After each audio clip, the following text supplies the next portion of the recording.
안녕하세요, 핑플릭스입니다. 거의 10년도 지났는데요. 이 스마트폰이 처음 시장에 나온 지 얼마 안 됐을 때요. 저에게는 이제 그 중국인 썸녀가 한 명 있었어요. 근데 그 분은 항상 이 촌스러운 펭귄 아이콘의 어플로 친구들하고 채팅을 하는 거예요. 그래서 제가 이거 뭐 하는 거냐 물어보니까 이제 이거는 한국어로 치면은 한국의 카카오톡이라고 하는 거예요. 그때 제가 이 얘기를 듣고 야, 이거 만든 회사에 투자해야겠다라는 정말 신박한 생각을 했어야 하는데 그런 생각은 하지 못하고요. 아씨, 디자인이 너무 촌스럽다라는 정말 쓸데없는 생각만 했었어요. 저는 그때 이제 그 중국이 앞으로 굉장히 성장할 거라 생각하고요. 이 중국 펀드 투자를 좀 알아보고 있었는데요. 이 중국 펀드들 상위의 종목을 보면은 항상 T로 시작하는 이상한 기업이 꼭 있는 거예요. 그래서 얘는 뭔데 이렇게 다 꼭 빠지지 않고 있지 하고 이제 검색을 좀 해보려고 했는데, 그때는 지금과 달리 인터넷으로 이 해외 주식에 대한 정보를 얻기가 너무 힘들었어요. 정보도 빈약하고 좀 알아보다가 이제 그냥 포기했거든요. 얼마 뒤 친구들이 이 리그 오브 레전드라는 이 게임에 빠져가지고요. 계속 게임 얘기만 하는 거예요. 뭐 갱이니, 뭐 한타하니, 뭐 와드니. 저만 너무 소외당하는 것 같아서 저도 이 게임을 시작하게 되었는데요. 최근 몇 년 전까지만 해도 친구들 만나면 종종 했으니까요. 거의 뭐 7, 8년이나 이 게임을 즐긴 거예요. 지금도 굉장히 인기가 있는 게임이고요. PC방 가면 다 거의 이 게임을 하고 있을 거예요. 제가 10년 전 중국인 이 썸녀 얘기를 하고요. 또 당시에 이 중국 펀드 상위에 있는 종목 이야기를 하고요. 또 이 롤이라는 리그 오브 레전드 게임 얘기를 했는데 이 세 개가 다 각각 다른 얘기 같아도 결국은 같은 기업에 대한 얘기예요. 바로 텐센트 홀딩스에 대한 얘기인데요. 제가 당시 중국 썸녀가 사용하던 그 촌스런 그 어플 QQ가 이 텐센트가 만들었다는 것을 알고 이 투자를 시작했으면요, 아마 20배가 훨씬 넘는 수익을 올릴 수 있었을 거예요. 이것도 최근에 조정을 받아서 20배죠. 훨씬 더 높은 수익이었겠죠.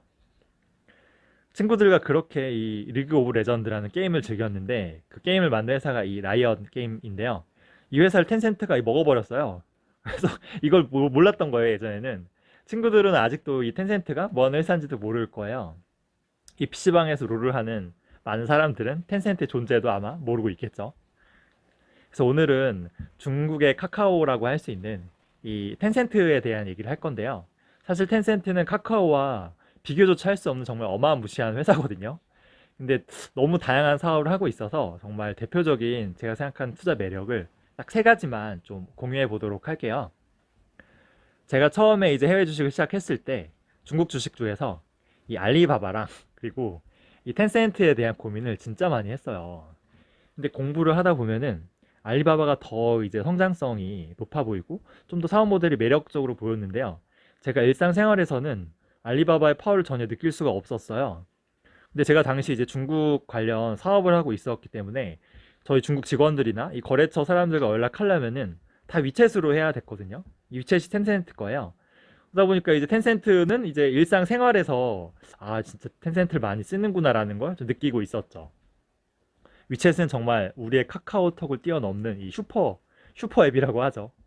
뭐 채팅은 물론이고요. 그리고 뭐 이걸로 게임도 할 수 있고요. 그리고 손쉽게 결제도 이걸로 다 하고요. 기업들이 광고도 이걸로 하고 뭐 인증도 할 수 있고요. 금융이나 투자도 물론이고요. 심지어 개인이요, 자기 계정으로 온라인 상점을 만들어서 물건을 사고 팔 수도 있어요. 저희 그때 중국 직원들 보니까 다 이 자기 개인 이 위챗 계정으로 물건을 팔고 있더라고요. 심지어 위챗은 이제 애플의 어플 스토어처럼 앱 안에서 이렇게 미니 프로그램이 있어서 다른 앱을 다운받고 그 앱을 또 사용할 수가 있어요. 예를 들면 이제 위챗 안에서 어떤 위챗 앱 마켓이 따로 있는데 여기서 이제 게임을 다운받으면은 이제 뭐 구글 스토어나 플레이 스토어에서 다운받지 않더라도 이 위챗 안에서 게임을 즐길 수 있는 거예요. 이 미니 프로그램 안에 이 수많은 어플들이 이미 생태계가 다 갖춰져고 그 안에 들어가 있는데요. 나중에 중국인들이 굳이 이 애플이나 그리고 이 구글의 앱스토어에 들어가지 않더라도요, 그냥 위챗 안에서 모든 걸 해결할 수 있는 다소 좀 공포스러운 날이 올 수도 있거든요. 우리도 그렇지만 이 채팅 어플은 바꾸기가 진짜 쉽지가 않아요. 이 중국도 마찬가지인데요. 이 위챗은 14억 명 중국인이 다 쓰는 건 물론이고요. 이 14억 중국인가 이 비즈니스를 하려는 이 외국인도 같이 어쩔 수 없이 써야 되거든요. 저도 지금 위챗을 쓰고 있어요. 여기에 수억 명의 글로벌 화교들까지 감안하면요, 이 숫자는 더욱 커지겠죠. 그래서 이게 과연 10년이 지나면 이게 변할 것이냐. 근데 저는 안 변한다고 보거든요. 우리가 뭐 카카오를 안 쓸 수가 없잖아요. 10년이 지나도 여전히 중국인들은 매일 이 위챗을 사용할 거고요. 이 위챗은 여전히 꾸준한 텐센트의 캐시카우가 될 거예요. 그래서 이 플랫폼을 이용해서 또 확장할 수 있는 사업도 정말 무궁무진하거든요. 이렇게 얘기하면은 텐센트가 그냥 우리로 치면 카카오 같은 기업이네 라고 단순한 그냥 채팅 어플을 가진 그냥 플랫폼 회사라고만 생각할 수 있는데요. 텐센트의 가장 큰 매출은요, 이런 채팅이나 핀테크가 아니고요, 게임이거든요. 게임. 텐센트는 게임 회사라고 해도 과언이 아니에요. 텐센트가 지금 알리바바를 제치고 이 아시아에서 이 시총 1위를 달성한 기업인데요. 이렇게 텐센트가 성장할 수 있었던 데에는 공교롭지만 이 한국 기업들의 공이 진짜 컸어요. 특히 한국 게임인데 크로스파이어랑 던전 앤 파이터랑 게임이 이 텐센트가 성장할 수 있게 엄청 도움을 준 게임인데요. 한국에서 이렇게 개발사가 게임을 이렇게 만들었다고 해도요, 이걸 중국에 유통하려면은 현지 파트너가 필요해요. 중국은 장벽이 좀 있잖아요. 그래서 이 현지 파트너를 이 텐센트가 했던 거예요. 덕분에 이 두 게임은 진짜 20년 동안 텐센트에게 매년 처음에 수천억에서 지금은 수조 원씩의 꼬박꼬박 현금 다발을 안겨주는 게임이 된 거죠. 텐센트는 게임 유통, 뭐 배급, 이걸 퍼블리싱이라고 하는데요. 이것만 잘하는 게 아니고요. 당연히 개발 능력도 뛰어나죠. 특히나 이 PC나 플레이스테이션 같은 이 콘솔 게임을요, 이 모바일화하는 이 능력이 뛰어나요. 전 세계적으로 우리나라 게임 배틀그라운드가 대박을 났는데, 이게 중국 시장에 진출하는 거랑, 그리고 이 글로벌 이 모바일 판권은 텐센트가 가지고 있거든요. 그래서 이런 모바일 그 배틀그라운드 모바일이 잘 되면 이 제작사인 크래프톤, 우리나라 기업도 잘 벌겠지만 텐센트 역시 같이 돈을 벌 수밖에 없는 그런 구조예요. 더군다나 이 크래프톤의 2대 주주가 바로 텐센트거든요. 크래프톤의 지분 가치가 오르면 텐센트가 좋은 거죠. 최근에 텐센트가 너무 우리나라 그 게임사에 투자를 많이 하고 있어서 좀 우려의 목소리가 높은데요. 이 가만히 앉아서 우려만 하면 뭐 할 거예요, 그죠? 대안이 없잖아요. 우리 거꾸로 텐센트에 우리가 투자해서요, 그 과실을 다시 한국으로 가져오면 되는 거잖아요. 또 우리에게는 정말 이 스타크래프트나 디아블로로 유명한 전설의 게임이죠. 그 블리자드, 액티비전 블리자드라는 게임이, 그 액티비전 블리자드라는 게임사에서 이 콜 오브 듀티라는 좀 정말 대박 그 게임이 있어요. 이거를 좀 모바일 버전을 역시 텐센트가 개발하고요, 또 유통까지 같이 하고 있어요. 이 과정에서 역시 엄청난 현금을 벌어들이겠죠. 즉, 전 세계 게임사들이 이 중국 시장에 진출하거나 혹은 이 모바일 시장에 이거 진출한다고 했을 때요, 텐센트와 협력하는 경우가 정말 많고, 이 과정에서 텐센트는 당연히 돈을 벌죠. 그리고 좀 유망한 회사가 보일 거 아니에요. 그럼 직접 투자도 하는 거예요. 이게 껌 먹고 알 먹는 정말 일석이조의 사업 모델이죠. 여기서 텐센트의 세 번째 투자 매력의 힌트가 있는데요. 여기까지 얘기하면 텐센트는 그래, 뭐 채팅 어플 가지고, 그리고 우리로 치면 카카오, 그리고 뭐 넷마블, NC소프트 같은 채팅 앤 게임 회사라고 생각하기 쉬운데요. 저는 텐센트의 가장 큰 투자 매력은 이런 채팅 플랫폼 게임이 아니고요, 전 세계에서 가장 무서운 이 투자 회사라는 거예요. 텐센트는 정말 투자 회사예요, 투자 회사. 글로벌 투자 회사 대표적으로 소프트뱅크가 있고요, 이제 워렌 버핏 형님이 있는 버크셔 해서웨이가 있는데요. 정말 여기와 비교할 정도로 엄청난 투자 회사고요. 특히 뭐 게임이나 그리고 컨텐츠, 플랫폼 같은 이런 무형 자산 투자에 있어서는 정말 타의 추종을 불허하는 수준이에요. 일단 앞에 얘기했던 그 라이언 게임즈, 리그 오브 레전드 지분을 100% 보유하고 있고요.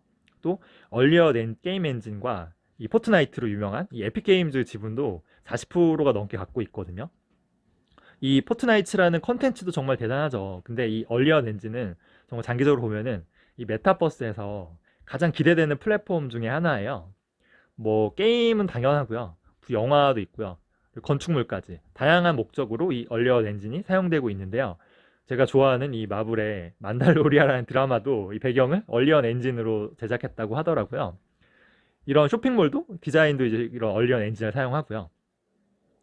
지금 그 에픽 게임즈가 무려 애플과 지금 앱스토어 소송을 하고 있는데요. 누가 이길지 모르죠. 근데 그만큼 이 에픽 게임즈의 플랫폼 파워가 강력하다는 반증일 수도 있어요.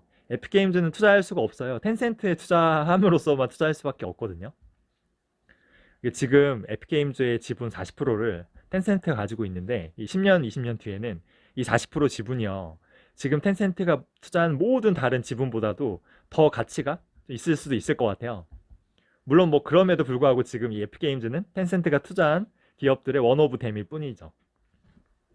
텐센트는 이제 메타버스로 대박이 난 이 로블록스에도 소수 지분에 투자했고요. 로블록스 차이나 지분은 무려 49%를 가지고 있더라고요. 그리고 앞서 얘기한 스타크래프트, 디아블로, 오버위치, 뭐 콜 오브 듀티 등을 보유한 액티비전 블리자드의 지분에도 투자했고요. 클래시 오브 클랜의 슈퍼세일도 100%다 갖고 있고요. 앞서 말한 배틀그라운드를 만든 크래프톤은 물론이고요. 뭐 넷마블과 이제 카카오 게임즈, 그리고 카카오뱅크, 카카오페이 모두 텐센트가 투자했더라고요. 카카오페이지까지. 누가 이기든 최종 승자는 그냥 텐센트가 되는 구조예요. 이거는 올해 초부터 6월 20일까지의 이 모바일 게임 수익 순인데요. 이제 보이실지 모르겠는데 1위 PUBG 모바일이 이제 배틀그라운드 모바일 버전이고요. 2위인 언어 오브 킹즈는 리브 오브 레전드의 모바일 버전이에요. 이 두 개 다 텐센트가 보유하거나 상당히 관련이 깊게 한 그런 게임들이죠. 로블록스도 투자했고요.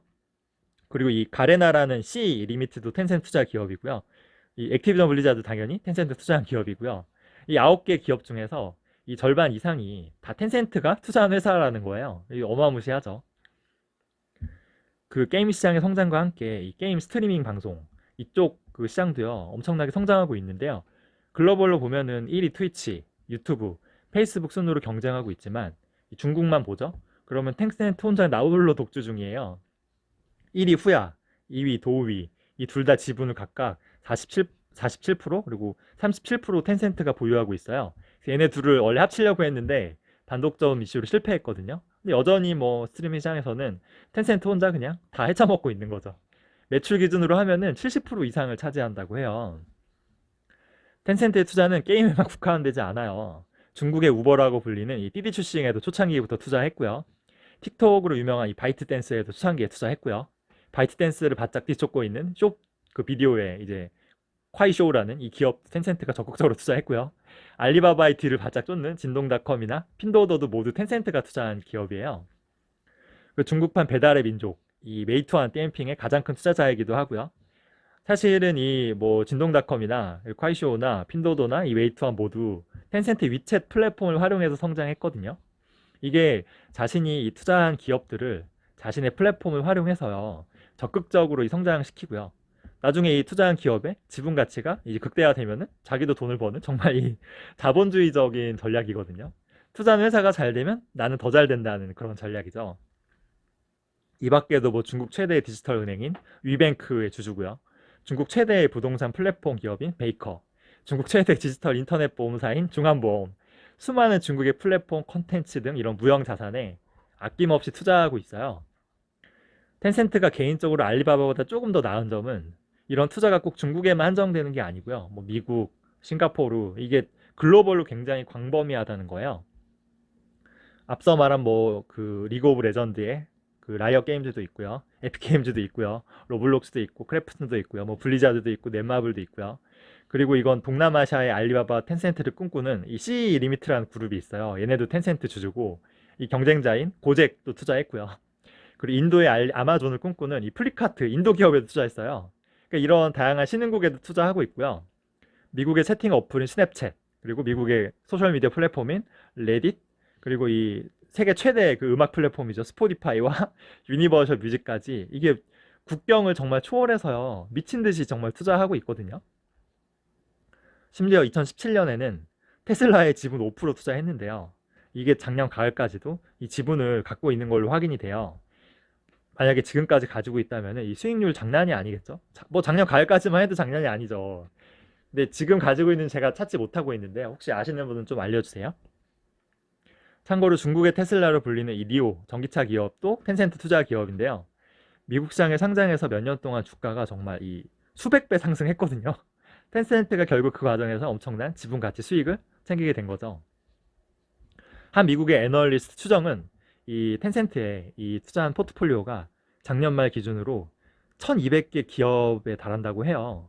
그리고 평가 금액은 올 3월 기준으로요 2590억 달러인데요. 이게 우리나라 돈으로 어느 정도 하면은 무려 300조 원이 넘거든요. 이 장난이 아닌 수준이에요. 만약에 이 1200개 기업 중에서 한 10% 정도만 지금의 뭐 메이투아이나 진동이나 콰이쇼나 핀도어도 바이트댄스 같은 유니콘 기업으로 성장한다면은 와 이거 진짜 무서운 거예요. 이런 기업이 120개가 되는 거 아니에요? 만약에 이 글로벌 벤처 기업에 투자한 이 지분 가치 300조가요. 꾸준히 연 20%씩 만약에 성장한다고 하면요. 텐센트의 투자 폴리오 지분 가치는 이 10년 뒤에요. 2천조가 넘거든요. 그리고 20년 뒤를 보죠. 그러면은 1경 5천조가 넘어요. 이거 진짜 후덜덜한 금액이죠. 그 여기는 텐센트가 본업으로요. 버는 이 수익은 빠져 있잖아요. 계속 캐시카우가 있으니까 이걸로 벌어들인 수익으로 또 재투자해서요. 이 재투자된 기업이 또 이렇게 지분 가치가 계속 상승하면요. 와, 진짜 무시무시한 기업이죠. 이 중국 기업인데 어떻게 보면 진짜 이 자본주의적인 기업이에요. 애널리스트 말대로 텐센트는 단순한 이런 채팅, 게임 회사가 아니에요.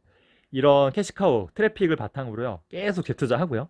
그럼으로써 이런 아시아 최고의 벤처 캐피털 펀드라고 해도 과언이 아닐 정도인데요. 텐센트의 투자 폴리오는 특히 이 게임, 그리고 전자상거래 이커머스, 그리고 플랫폼, 그리고 특히 컨텐츠, 사람들에게 즐거움을 줄 수 있는 이런 무형자산, 이쪽에 집중되어 있는데요. 다가올 이 메타버스에 가장 적합한 포트폴리오라고도 볼 수 있어요. 사람들이 채팅으로 소통하고요. 그 재밌는 이렇게 영상 시청하고요. 재밌는 소설, 웹툰 이런 거 보고요. 게임을 즐기고요. 이런 거 같이 또 공유하고요. 또 쇼핑하고요. 전자상거래로. 그리고 뭔가 배우고 그리고 교류할 수 있는 이 다양한 이런 쪽의 글로벌 기업에 투자하고 이쪽의 사업을 확장하는 텐센트는 제가 가장 중요하게 여기는 건 우리 인간의 본성 중에서 이거거든요. 외로움. 외로움을 극복할 수 있느냐. 그리고 즐거움을 충족시킬 수 있느냐. 여기에 가장 좀 최적화된 회사가 아닐까 싶어요. 알리바바보다 좋게 보는 건 또 이런 것도 있어요. 어쩌면 메타버스 세계의 어벤져스가 바로 텐센트라고도 볼 수 있죠. 이 수많은 생태계. 실적을 한번 보면요. 숫자라도 한번 봐야죠. 이거는 이제 매출 증가를 보시면은 조금씩 떨어지고 있다고 해도 거의 20% 이상 유지하고 있죠. 순이익 증가율은 뭐 작년에는 뭐 엄청 많이 늘었죠. 텐센트는 사실 이 성장성보다는요. 수익성이 더 중요해요. 보시면은 영업이익률이 거의 뭐 20% 중반을 넘잖아요. ROE도 거의 20% 중반이죠. 근데 그 영업이익률이 애플이나 마이크로소프트랑 비슷해요. 텐센트가. 근데 ROE는 훨씬 낮거든요. 이 이유는 텐센트가 애플이나 그 마이크로소프트처럼 이 자사주 매입이나 이 배당을 거의 하지 않고요. 순이익 대부분을 이 투자에 쓰고 있기 때문이에요. 투자해서 이 투자한 그 기업들의 이 기업 가치가 올라가면은 텐센트의 자본이 커지잖아요. 그럼 자본 대비 수익률인 ROE는 당연히 낮아질 수밖에 없어요. 그래서 ROE가 애플 대비하면 낮은 거예요. 근데 저는 이렇게 투자를 통해서 지분 가치가 올라가는 게 자사주 매입이나 혹은 부채를 일으켜서 인위적으로 이 ROE를 올리는 것보다는 훨씬 더 건전하게 느껴지거든요. 이게 정상 아니에요, 사실은. 이건 그 영업 활동으로 순 현금이 들어오는 거고요. 계속 늘고 있죠. 투자 활동으로 현금이 나간 건데 엄청나게 투자하고 있죠. 이게 저는 이런 게 더 미래의 성장에 있어서는 더 긍정적이라고 봐요. 그래서 트래픽으로 인한 현금을 자본 투자와 인수에 사용하고요. 이 현금을 다시 또 재투자하는 어떻게 보면 아마존의 이 플라이휠과 정말 비슷한 무서운 전략이에요. 마지막 주가를 보면은 최근 이제 한 반년을 보면은 많이 하락했죠. 이 중국 정부가요. 엄청 철퇴를 때리고 있죠. 지금 PER이요. 한 25밖에 안 되거든요. 제가 텐센트를 본 이후로 최저 수준이에요. 이게 제가 앞서 설명한 대로 글로벌 최고의 이 게임 플랫폼이고요. 메타버스 생태계를 갖고 있고요. 또 글로벌 최고의 벤처 캐피탈 그룹 치고는 너무 싸요. 퍼 25는. 카카오 PER은 지금 200 넘거든요. 물론 뭐 이거는 알리바바와 마찬가지로 이 중국 정부가요. 빅테크, 반독점 규제와 철퇴가 아직 끝나지 않았기 때문에 중단기적으로는 주가가 매우 흔들릴 수 있어요. 근데 저처럼 10년, 20년 정말 그 은퇴 자금을 목적으로요. 장기적으로 좀 접근하시는 분이라면은 지금의 이 주가 하락은 좀 좋은 기회가 될 수 있지 않을까 싶기도 해요. 물론 투자는 이제 본인이 결정하는 거고요. 책임도 본인이 져야 하는 겁니다. 텐센트의 한 가지 단점은 이 최소 단위로 100주 거래해도요. 거의 금액이 800만 원이 넘거든요. 그래서 이게 너무 좀 부담되긴 하죠. 이 적립식으로 꾸준히 사기에는 좀 무리가 있어요. 반대로 말하면 그렇기 때문에 지금이 또 좋은 좀 찬스가 될 수도 있죠. 텐센트 투자 매력 세 가지를 요약하면요. 일단은 그 14억 명이 쓰는 위챗이라는 강력한 이 플랫폼 그리고 이 캐시카우 현금 흐름을 창출할 수 있는 그 플랫폼을 가지고 있다는 거고요. 두 번째는 이 게임 배급 및 퍼블리싱에 진짜 강점이 있고 또 이 모바일화 시키는데도 압도적인 세계 1위 기업이죠. 그리고 얘네가 게임 플랫폼 컨텐츠 전자상거래 등 이 무형 자산의 투자에 있어서는 정말 글로벌 넘버 원이라고 할 수 있고요. 특히 이 다가올 이 메타버스에 가장 강력한 생태계를 갖고 있는 기업이 아닐까 싶어요. 준비한 내용은 여기까지고요. 다시 말하지만 투자는 본인이 결정하시는 겁니다. 본인이 책임지시는 거고요. 혹시 궁금한 거 있으시면 댓글로 남겨주시고요. 좋아요, 구독 꼭 눌러주세요.